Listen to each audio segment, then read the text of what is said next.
इस हफ्ते जो कुछ हुआ है उसने एक बार फिर ये बात बिल्कुल साफ कर दी है कि भारत चाहे कितनी भी कोशिश कर ले, चीन दोस्ती के बजाय टकराव का रास्ता ही चुनता है। ऐसा लगता है जैसे वो भारत के साथ कभी बराबरी का रिश्ता चाहता ही नहीं। कहते हैं उनकी मीठी बातों की कीमत गीले टॉयलेट पेपर से ज्यादा कुछ भी नहीं है।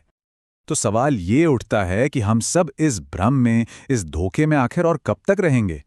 क्योंकि अगर चीन के नज़रिए से देखें तो 1962 से लेकर आज 2025 तक उसकी रणनीति में कोई भी बुनियादी बदलाव नहीं आया है।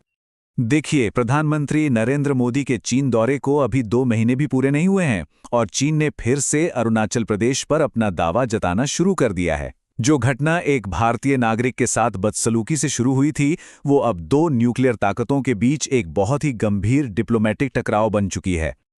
तो आज हम इसी पैटर्न को जरा गहराई से समझने की कोशिश करेंगे। हम देखेंगे कि नेहरू से लेके वाजपेयी और अब मोदी तक भारत की हर दोस्ती की पहल के जवाब में चीन का रवैया एक जैसा ही क्यों रहा है।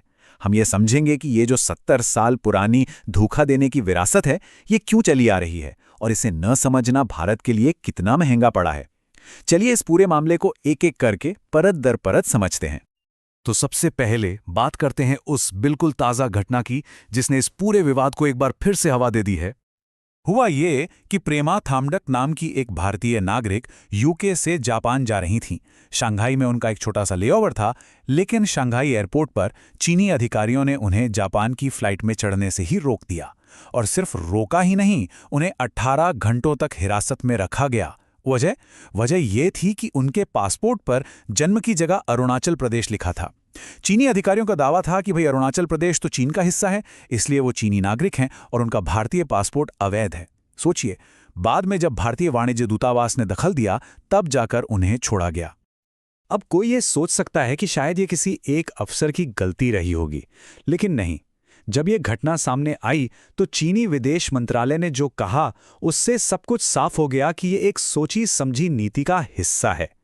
अपनी गलती मानने की बजाय उनके प्रवक्ता ने पूरी दुनिया के सामने कहा, सबसे पहली बात, चीन भारत द्वारा अवैध रूप से स्थापित तथाकथित अरुणाचल प्रदेश को कभी मान्यता नहीं देता। जाहिर है, जब बात देश की सुरक्षा और अखंडता की आती है तो सारे राजनीतिक मतभेद किनारे हो जाते हैं। भारत सरकार ने भी अपने कूटनीतिक दायरे में रहते हुए इसका जवाब दिया। विदेश मंत्रालय ने बीजिंग और नई दिल्ली दोनों जगह चीनी राजनयिकों के सामने अपना कड़ा विरोध दर्ज कराया और एक डिमार्श भी जारी किया। साथ ही भारत ने प्रेस कॉन्फ्रेंस करके अरुणाचल पर अपनी स्थिति को एक बार फिर पूरी तरह से स्पष्ट कर दिया। पर सवाल ये उठता है कि क्या ये सिर्फ एक इत्तेफाक है? चीन ने अरुणाचल का मुद्दा ठीक ऐसे समय पर उठाया है जब गलवान घाटी की हिंसा के सालों बाद भारत रिश्ते सुधारने की एक और कोशिश कर रहा था। प्रधानमंत्री मोदी अभी हाल ही में शी जिनपिंग से मिलकर आए थे। दोनों देशों के बीच सीधी उड़ानें भी फिर से शुरू हो गई थी। तो ऐसे में चीन की इस हरकत ने शांति की सारी कोशिशों पर एक बड़ा सवालिया निशान लगा दिया है। नेहरू से लेकर वाजपेयी और अब मोदी तक हर किसी ने चीन के साथ रिश्ते सुधारने की कोशिश की, लेकिन बदले में हर बार विश्वासघात ही मिला। शायद चीन हमारी आर्थिक मजबूरियों को बहुत अच्छे से समझता है। आखिरकार हम हर साल चीन से 126 बिलियन डॉलर का सामान आयात करते हैं। ये भारत के कुल आयात का एक बहुत बड़ा हिस्सा है, जो कहीं ना कहीं हमारी आर्थिक निर्भरता को दिखाता है। इस धोखे के पैटर्न को अगर ठीक से समझना है तो हमें इतिहास में थोड़ा पीछे चलना होगा, जहां इस पूरे विवाद की जड़ें मौजूद हैं। ये सारी कहानी शुरू होती है मैकमोहन लाइन से। ये वो सीमा रेखा है जो 1914 के शिमला समझौते के दौरान ब्रिटिश भारत और तिब्बत के बीच खींची गई थी। अब दिलचस्प बात यह है कि इस समझौते में चीन के प्रतिनिधि भी मौजूद थे, लेकिन उन्होंने अंतिम समझौते पर कभी दस्तखत नहीं किए। और बस इसी एक बात को आधार बनाकर चीन आज मैकमोहन लाइन को मानने से साफ इनकार करता है। फिर 1947 में जब भारत आज़ाद हुआ तो हमने मैकमोहन लाइन को ही अपनी आधिकारिक सीमा माना। लेकिन खेल तब बदला जब 1951 में चीन ने तिब्बत पर हमला करके उस पर कब्जा कर लिया। इसके बाद चीन ने एक नया तर्क देना शुरू किया। उसका कहना था कि तिब्बत तो कभी एक आज़ाद देश था ही नहीं, इसलिए उसे किसी दूसरे देश के साथ सीमा का समझौता करने का कोई अधिकार ही नहीं था। देखिए, चीन का हमेशा से ये कहना रहा है कि ऐतिहासिक सीमाओं को भूल जाओ, बल्कि आज की ताकत के हिसाब से सीमाओं को फिर से तय करना चाहिए। इसे चीन की कोई उपनिवेशवाद विरोधी सोच समझने की भूल बिल्कुल मत कीजिएगा। ये उसकी एक बहुत पुरानी रणनीति है। किसी भी तय सीमा को पहले विवादित बनाओ और फिर अपनी ताकत के बल पर उसे अपने हक में फिर से खींच लो। यही वजह है कि पहले चीन सिर्फ तवांग पर दावा करता था और आज वो पूरे के पूरे अरुणाचल प्रदेश को अपना बताता है। चलिए अब देखते हैं कि आज़ाद भारत के इतिहास में इस विश्वासघात का सिलसिला आखिर शुरू कैसे हुआ। और इसकी शुरुआत हुई थी नेहरू के दौर में। साल था 1954। प्रधानमंत्री जवाहरलाल नेहरू ने चीन के साथ पंचशील समझौता किया। ये शांतिपूर्ण सह अस्तित्व के 5 सिद्धांतों पर आधारित था। नेहरू जी का मानना था कि भारत और चीन दोनों नए नए आज़ाद हुए देश हैं और हम दोनों को मिलकर आगे बढ़ना चाहिए। और इसी पंचशील समझौते में भारत ने तिब्बत को चीन का एक स्वायत्त क्षेत्र मान लिया। कई जानकार मानते हैं कि यहीं से तिब्बत की स्वायत्तता के खत्म होने की शुरुआत हुई। यह समझौता पूरी तरह से चीन के पक्ष में था। भारत ने तिब्बत में अपने सारे व्यापारिक और सांस्कृतिक अधिकार खो दिए, जबकि बदले में उसे कुछ भी खास हासिल नहीं हुआ। इस समझौते ने चीन को तिब्बत पर अपने कब्जे के लिए एक तरह की अंतर्राष्ट्रीय वैधता दिला दी, वो भी भारत की सहमति से। नेहरू सरकार किसी भी तरह का संघर्ष टालना चाहती थी, लेकिन 1959 में जब भारत ने दलाई लामा को शरण दी तो चीन के साथ रिश्ते बिगड़ने लगे। सीमा पर तनाव बढ़ने लगा और सारी बातचीत फेल हो गई। और फिर 1962 में वो हुआ जिसकी नेहरू ने शायद कभी कल्पना भी नहीं की थी। चीन ने भारत पर एक तरफा हमला कर दिया।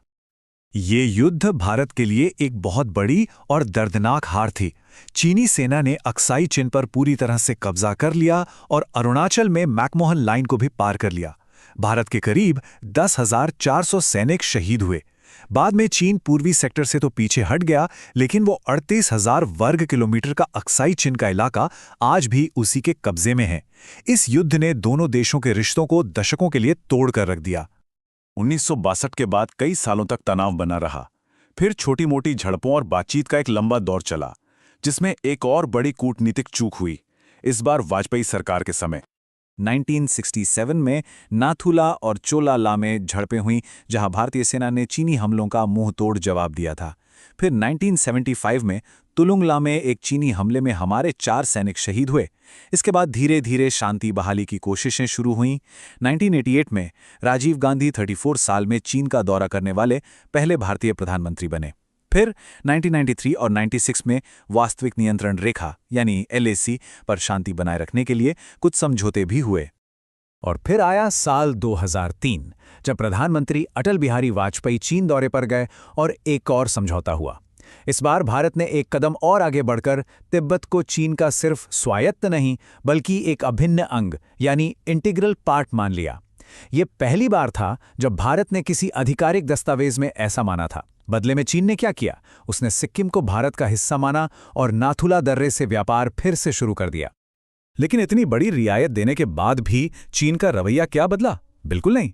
वो अरुणाचल प्रदेश के 90,000 वर्ग किलोमीटर हिस्से को दक्षिण तिब्बत बताता रहा। 2007 से 2011 तक उसने अरुणाचल के लोगों को स्टेपल वीजा देना शुरू कर दिया, जो भारतीय संप्रभुता को एक सीधी चुनौती थी। और साथ ही उसने विवादित इलाकों में नए नए गांव बसाने भी शुरू कर दिए। और अब आते हैं मौजूदा दौर में, यानी मोदी युग में, जहां इतिहास एक बार फिर खुद को दोहराता हुआ साफ साफ दिख रहा है। 2014 में नरेंद्र मोदी एक मजबूत विदेश नीति के वादे के साथ सत्ता में आए, लेकिन 2017 में डोकलाम में 73 दिनों का लंबा गतिरोध हुआ। 2020 में गलवान घाटी में वो खूनी झड़प हुई।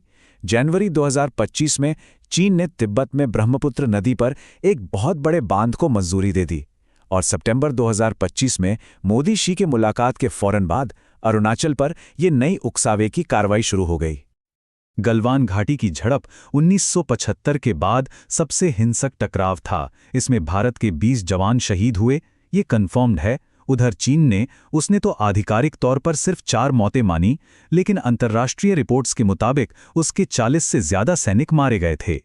इस झड़प के बाद भारत ने भी कई चीनी ऐप्स पर बैन लगाने जैसे कुछ आर्थिक कदम उठाए थे।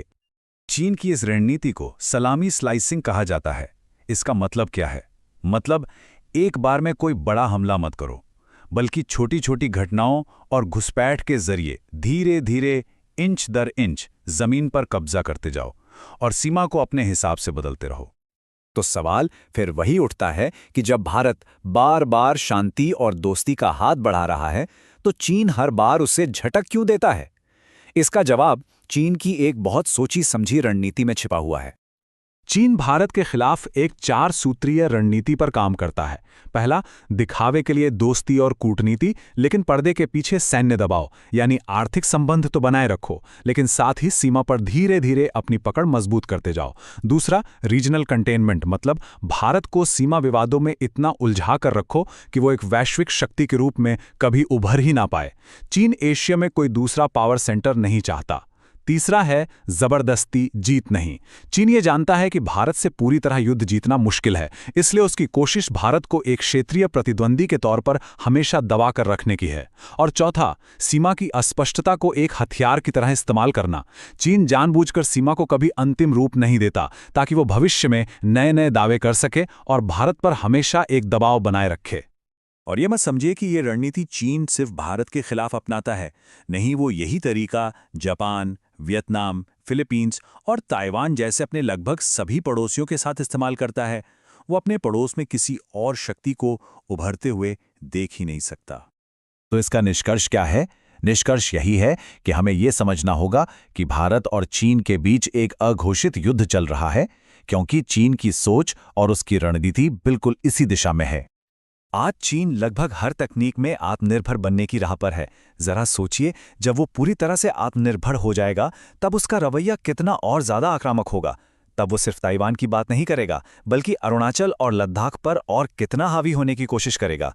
चीन की इस रणनीति को समझना ही शायद उससे निपटने का पहला कदम है।